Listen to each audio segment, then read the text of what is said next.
जय भीम, जय संविधान. सर्व महापुरुषांना प्रथम अभिवादन करतो. आणि आज मी जिल्हा महासचिव नितीन चव्हाण, भीम आर्मी एकता संघटना, या भीम आर्मीच्या माध्यमातून आज आम्ही कलेक्टर साहेबांना निवेदन दिलेलं आहे. ते अशा पद्धतीचं आहे की अदानी आला घराला, स्मार्ट वीज मीटर आपल्या दाराला, कात्री आपल्या खिशाला. याचा असा आहे की महावितरण कंपनीने खाजगीकरण रोखण्यासाठी आणि अदानीच्या घशात जाणारी MSEB वाचवण्यासाठी महावितरण स्मार्ट मीटर बसल्यास अधिक गतीने पळणार, विजेचे दर वाढणार, तुमची आमची लुटमार होणार. हे रोखण्यासाठी घरातील जुनी मीटर व्यवस्थित असते वेळी ते काढून स्मार्ट प्रीपेड मीटर बसवण्याचा ठेका अदानी उद्योग समूहाला दिला आहे.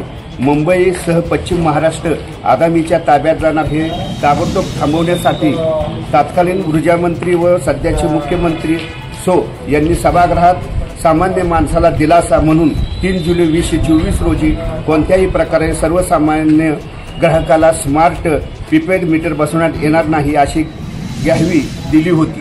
कोल्हापूर तालुक्यात नोकर भरती करून मनमानी आणि जबरदस्तीने ग्राहकांना न सांगता मीटर बसवणे चालू केले आहे असे आम्हाला समजते असून तसेच नवीन वीज जोडणीसाठी स्मार्ट प्रीपेड मीटर सक्तीचे करण्यात येत आहे.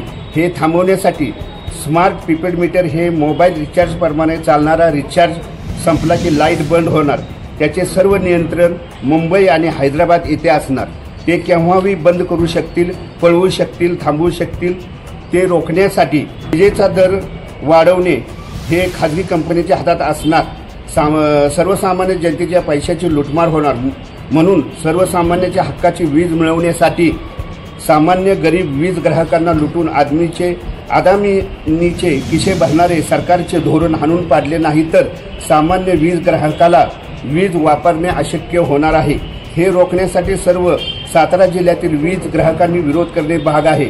जर स्मार्ट मीटर सातारा जिल्ह्यामध्ये आणण्याचा प्रयत्न केल्यास व जबरदस्तीने ग्राहकाला मीटर बसवण्याचा प्रयत्न केल्यास ग्राहकाच्या न्याय हक्कासाठी भीम आर्मी एकता मिशन सातारा जिल्हा माननीय जालिंदर वाघमारे जिल्हाध्यक्ष यांच्या अध्यक्षतेखाली व आदेशानुसार सातारा जिल्ह्यात उग्र आंदोलन करण्यात येईल. या प्रसंगी काही कमी जास्त घडल्यास संबंधित अधिकारी, कर्मचारी व प्रशासन जबाबदार राहील.